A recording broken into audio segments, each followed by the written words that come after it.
Hello and welcome everyone to the first episode of the Uncorporate World. I am your host, Dr. Heidi, and today I have with me my co-host, Alexis.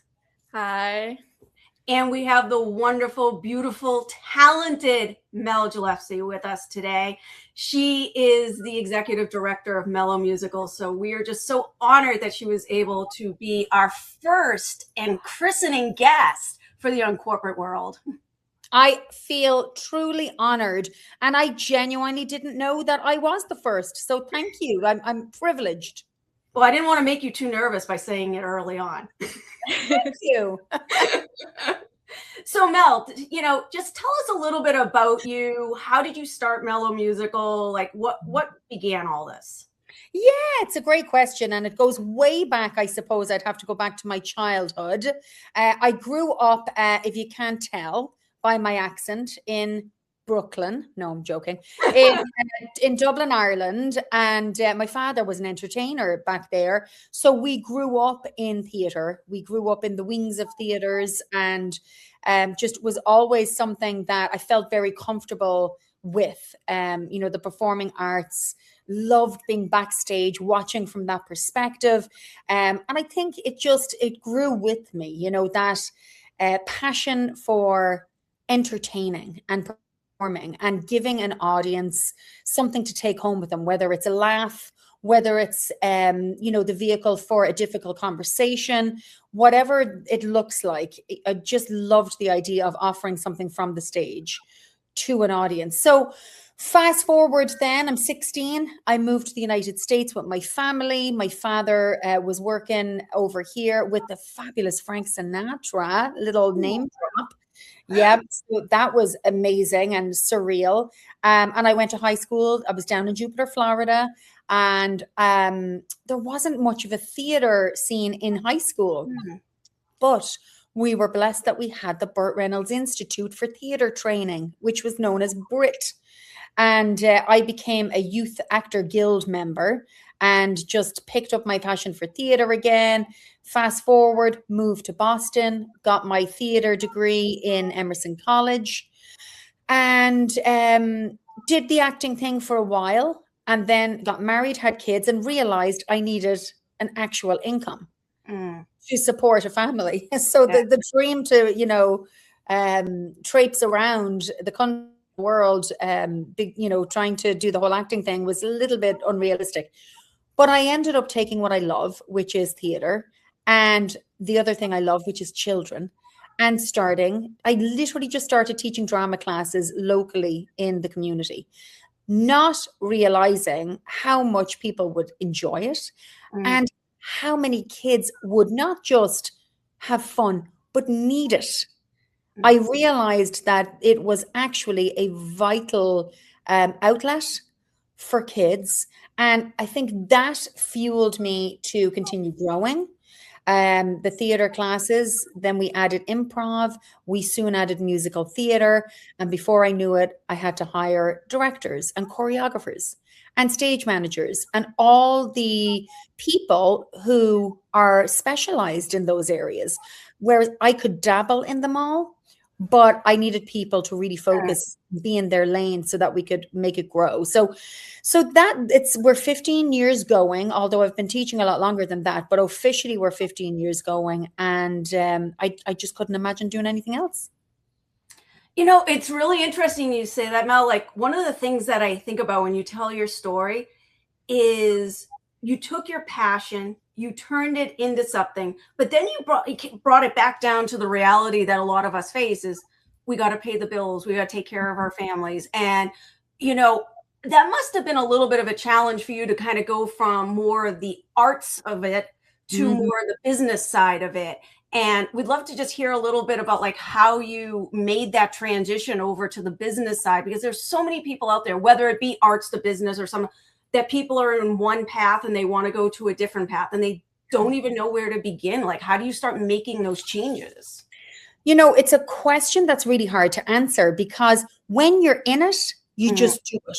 Yeah. And I do regret that I didn't take notes along the way, that I could actually offer some really solid advice, because sometimes I ask myself, how in the name of God did I actually get here? Because a lot of it was swimming upstream and just persistence and resilience. And, I was lucky that I came from a family of entrepreneurs. That was helpful. So I watched my father do that. I watched my mother support my father as he did it. And then my own husband was an entrepreneur always and still is. So I did have people that I could lean on when it came to some business advice. And I did learn pretty quickly to look up to people who were already doing it and doing it really well. So I made connections with people in the community. I have a dear friend who owns a dance school locally, and she's a good, her business would be a good 10, maybe 12 years older than mine. So we connected and we'd sit together, and she became a mentor. And I learned so much and continue to learn from her. And then you're Googling things half the time, and you're really trying. I mean, I was very old fashioned for a long time, literally pen and papering it, just with schedules. And I only had myself at the time in the beginning to consider when it came to a payment for myself, paying myself. But it took me a long time to, understand how to pay myself. And am I just taking kind of like the cream off the top? Or it wasn't until kind of more recently that I discovered, other things. I have children coming down the stairs now. Welcome to the podcast, lads. And there's real life happening right in front of us, right? Imagine that. Imagine real life happening right before your very eyes. Look at them. They think if they'll at least share the pizza with us. They think if they crouch down that we won't be able to see them. But so yes, a lot of trial and error, a lot of leaning into people who were already doing it, and just taking steps toward being more efficient. I find that the more efficient I can be, the less stressed I am. So really taking time to learn and be a student, particularly in areas where I'm not an expert. I've learned a lot about the business side of things, and that's just purely out of resiliency and a passion for growth. And you've got to keep learning if you want to grow. Absolutely. Mel, you're talking about the Google over here. We got to Google things, right? Yeah. Guess what? We're not in the world of Google anymore, are we? Well, that's true. We are moving. And, it was funny. Alexis and I were just talking about this the other day, and I think she has some fabulous questions that she wants to ask you in that space. Yeah. I was wondering, like, with everything going on with artificial intelligence, especially with like generative AI, like, what do you think about like your own business and like how like if you would like incorporate like AI into it? Oh, it's a great question because it's quite controversial, and it's, equally as helpful as it is dangerous. Exactly. Yeah. Particularly in this world of the arts where we're already, struggling to be seen. We're usually the first to be cut from a budget. We're still kind of seen as an extracurricular thing rather than something more serious, than that. So I would say I'm trepidatious about AI. I will tell you that I try to use it morally, and by that I mean I would avoid using it in a way that would replace me hiring somebody. Does that make sense? So I would tend to, before I use it, ask myself, is this a job that I could hire somebody, employ somebody to do before I have this, artificial intelligence do it for me, in seconds. Where I do find it very helpful is I'm a woman of a certain age, and my brain is not as efficient as it once was. So when it comes to, let's say, I'm teaching a class and it's a 10-week session, and I'm thinking, God, it's going to take me 3 hours to sit down and get an outline together. And what are we doing every week in the class? And what's the schedule going to look like in the breakdown? In a situation like that, I feel comfortable using AI because it does it in seconds, and it leaves me with the energy to do the vital part of the job, which is teach the kids, you know, have the energy in the classroom to take what the outline, you know, what AI, let's say, has generated and actually execute it. Yeah. You know, so it can be helpful when it comes to preserving my energy as an educator. But I would, you know, I proceed with caution because I know that, you know, it is as dangerous as it is beneficial in ways. Definitely.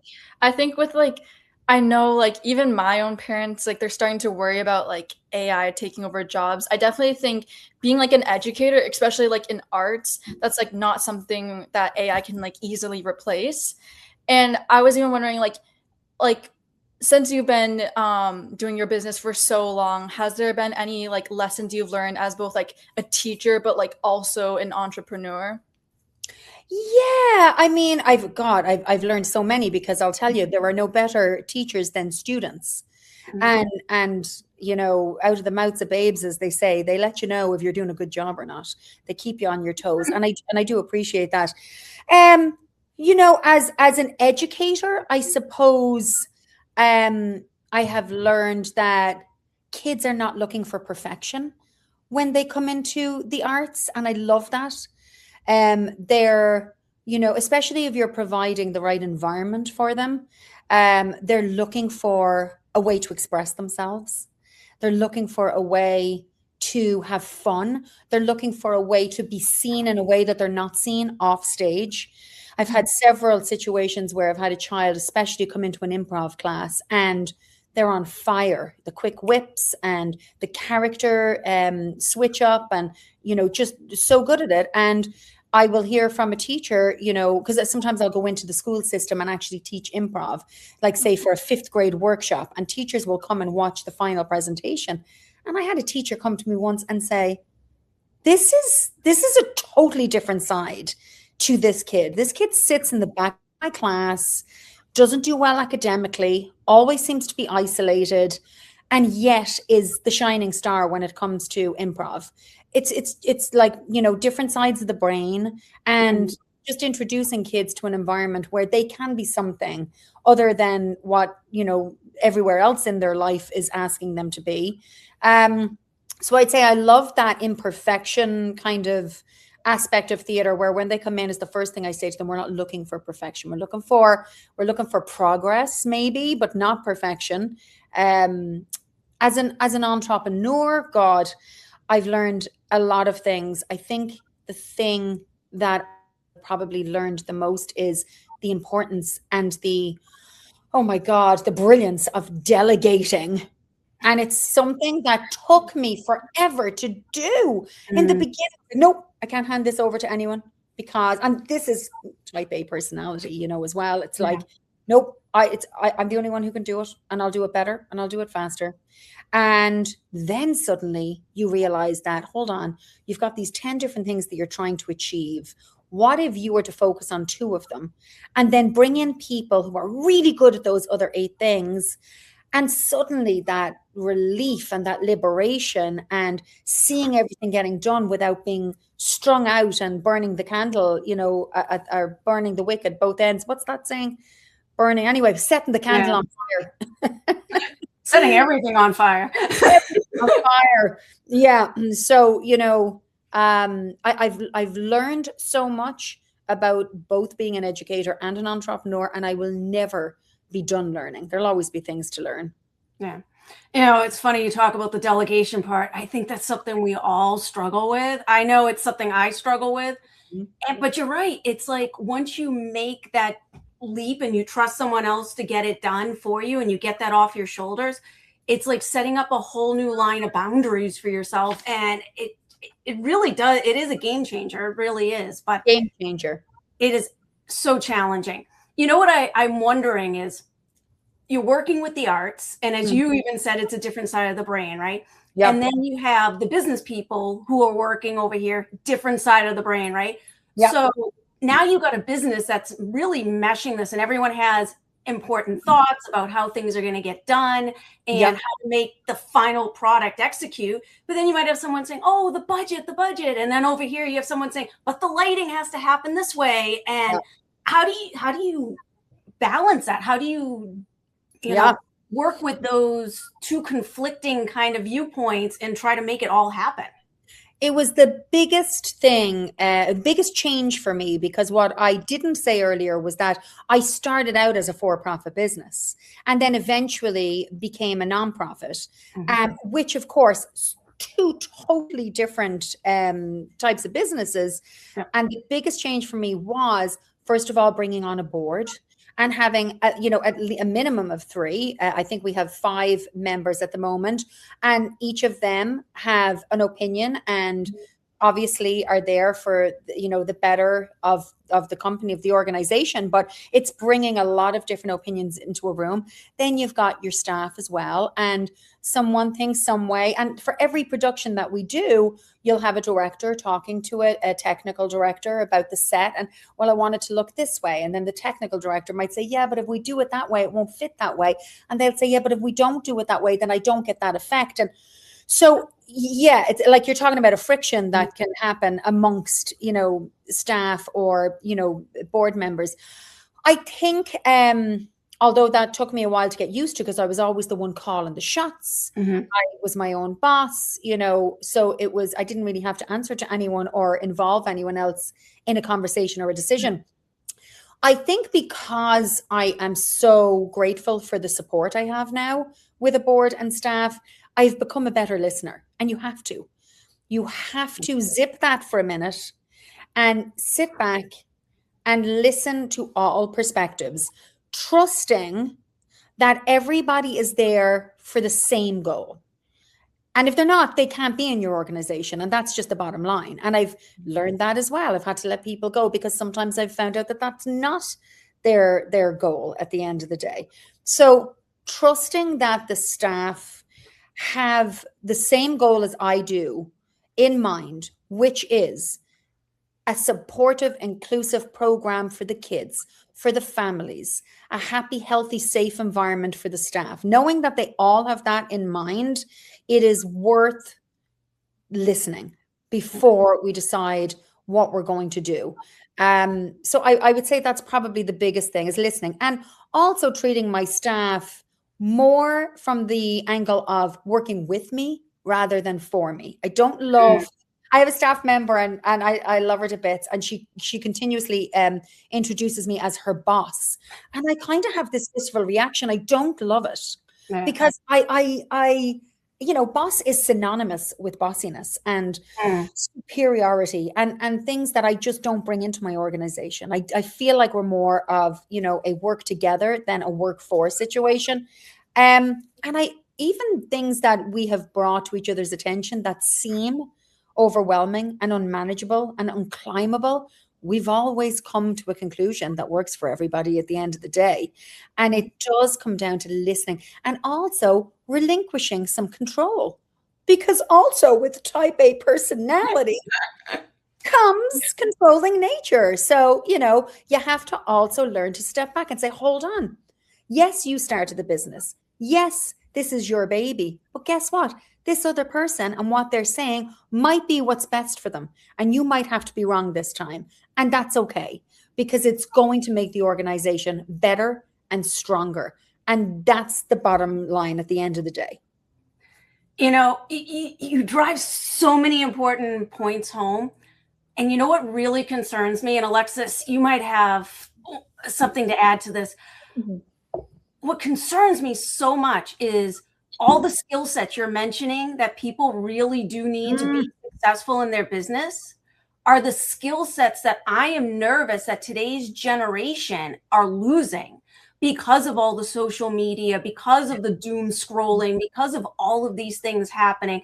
And it's like we're losing that ability to have an authentic conversation with somebody. We're losing that ability to listen. Because and listen for a duration, not listen for like 30 seconds, because there's so much noise coming at us that we're quick to tune something out. So if something doesn't grab our attention in that first like 30 seconds, we're done. We're not paying attention anymore. So I'm curious to hear what your thoughts are, Alexis, being in that generation and just kind of, I'm interested to hear. Yeah, I definitely think so. I feel like more and more, like I see like people's like patience like start to like wear thin because we're so used to like new things, like new trends always popping up, and nothing ever stays like that consistent.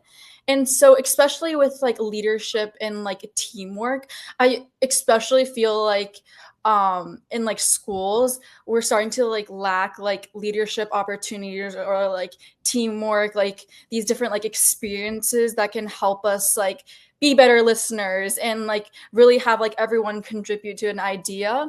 And I think that as like me myself, I really like business, and I've also done some like entrepreneurship, like some competitions and stuff like that. I think in this like generation with social media, it's so important to like have like what you said, like authentic conversations, and not just like conversations online or like text, but to really like talk to someone like face to face. And I know that with like arts, that's also like a big part about like expressing yourself. And I also think that like for the young generation, arts is like a very important way to like express your own feelings. I also do ballet, so I think it's like a perfect outlet for me too. Yeah. Yeah. I really appreciate that perspective. And, I see it even with my own kids. And I won't throw them under the bus, but their generation, especially, and there is that short fuse and that inability to sit for, like, my kids don't even want to go out to dinner anymore because God forbid they have to wait for the waiter to come to the table, take their order, and then leave again and actually not come back with the food for 20 minutes. I mean, how could I possibly put them through that? And then have to actually converse with their parents. It's God. I mean, listen, how cruel would I be to do that? But I am obviously being facetious, but I will say what I love also about the performing arts and our program especially is no phones, right? So these kids are with us, especially on Saturdays for the rehearsals, for 6, sometimes to 8 hours a day, or on a Saturday, learning the skills. And the only time they can access their phone is during a break, although we encourage talking first. But if they need to call a parent or check in with somebody, that's fine. But, we're Mellow Musical, but my for-profit was called Melodrama.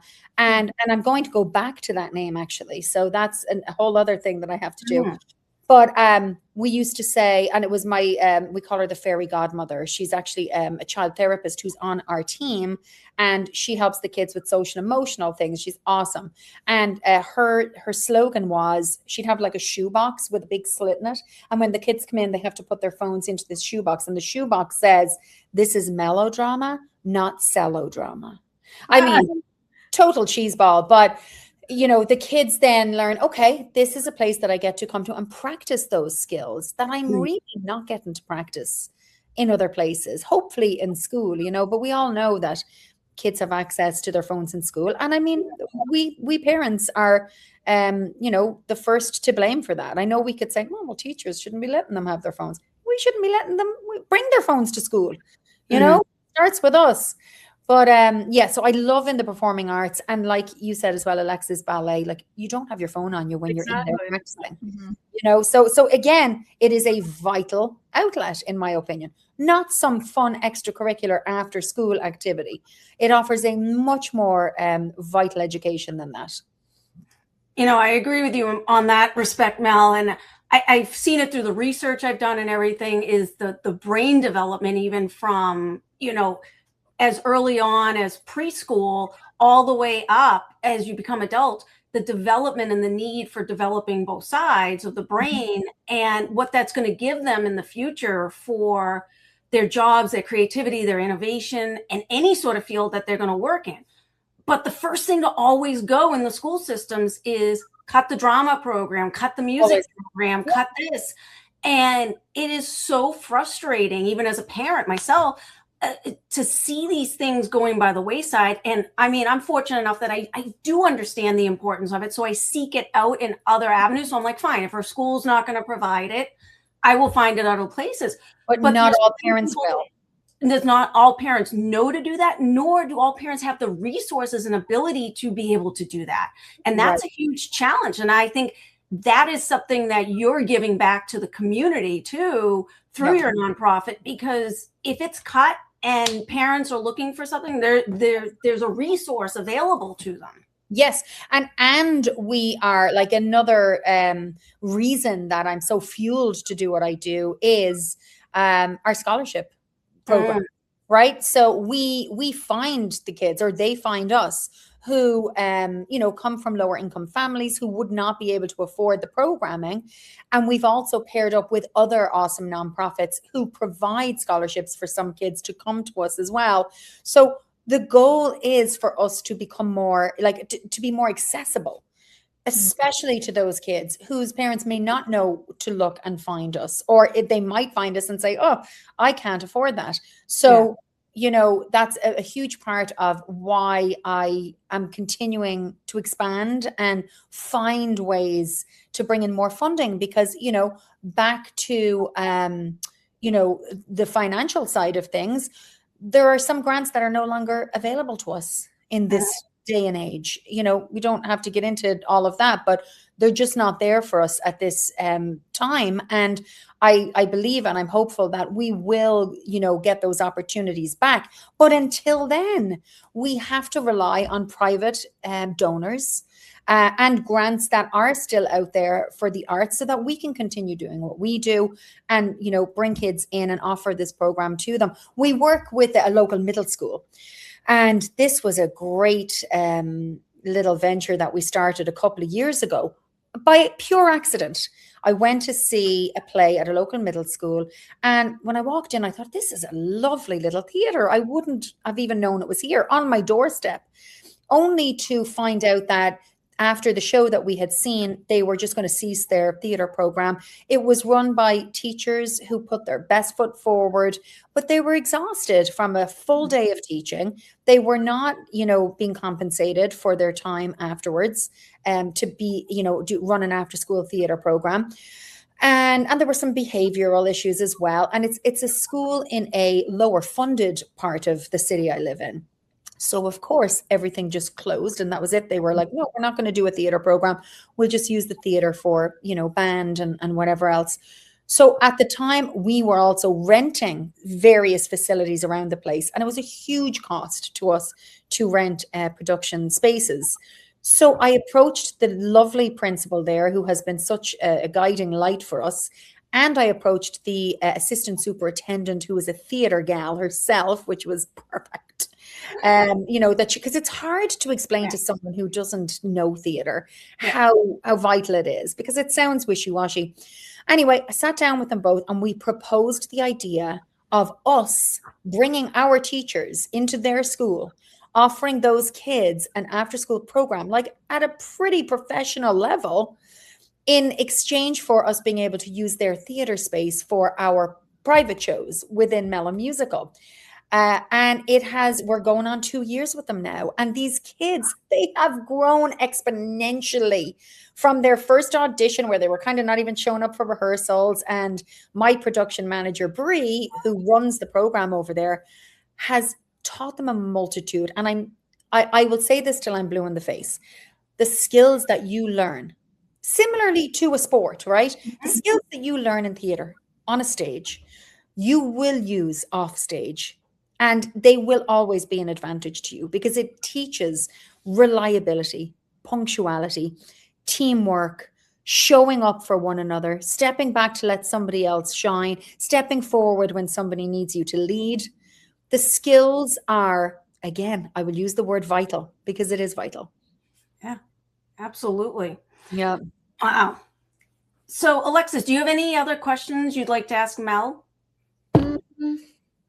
I was actually wondering, like, I feel like a lot of teenagers, especially in high school, they are still like unsure what they want to do in the future. And I feel like also for me, like, it's kind of like a scary thing.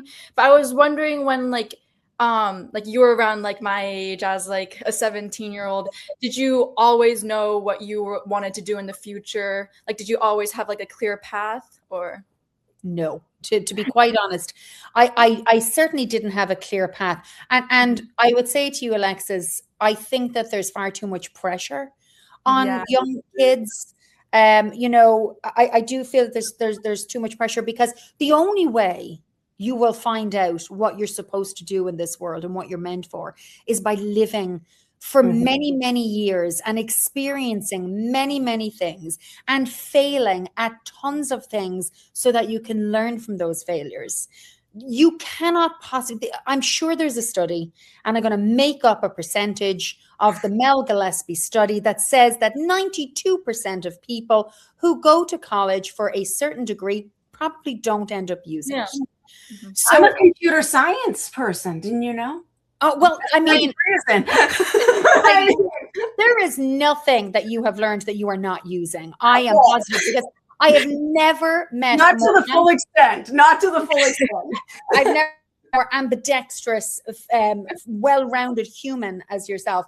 Honestly, though, but like, just to, you know, to put your mind at ease, Alexis, you know, like, just remember that you're not going to know who you fully are and what you're going to offer until you experience life. And that's like, experience life first, you know? When I was 17, I had moved over from Ireland. So I was very homesick. I was missing my friend group. I was the first in my family to go to a traditional college. I had friends in high school who were coming and going on these tours. And I was like, where did you go?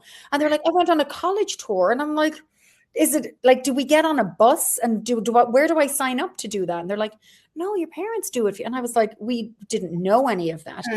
My parents were fantastic, and anything that I brought to them, they looked into, and we eventually figured it out. And, you know, going to theater school, a lot of people feel, oh, that's kind of risky, you know, like, are you really going to be an actress at the end of the day? But there's so many skills that I learned in college that I absolutely did use in what I do. But, you know, it's an adventure. There's too much pressure, I believe, you know, on kids. You know, I know you're not necessarily asking for advice, but did I know where I was going to end up when I was 17? No, I knew where I wasn't going to end up. And that's more important. I knew that I was not going to be able to sit in an office and do, you know, a day's work. Not that there's anything wrong with that. I am just too fidgety for that. I knew that I wanted to be out in the world. I wanted to be, I needed something that was adventurous. I needed something that aligned with my spirit, right? So I knew that it had to be something like that. And then everything that I listed in my head that was adventurous, I was like, but how was that financially, you know, supportive? So, you know, sometimes you got to compromise a little bit, but, you know, whatever it is in your heart that you really want to do, and if you want to do it enough, you will make it happen. You will make it happen. And whatever you end up doing in the first 2 or 3 or 5 years of your life, even if you turn around and say, that's not what I want to do anymore, and I just went to college for that, I promise you, you will use it. You will use it in some way, shape, or form in whatever you end up doing.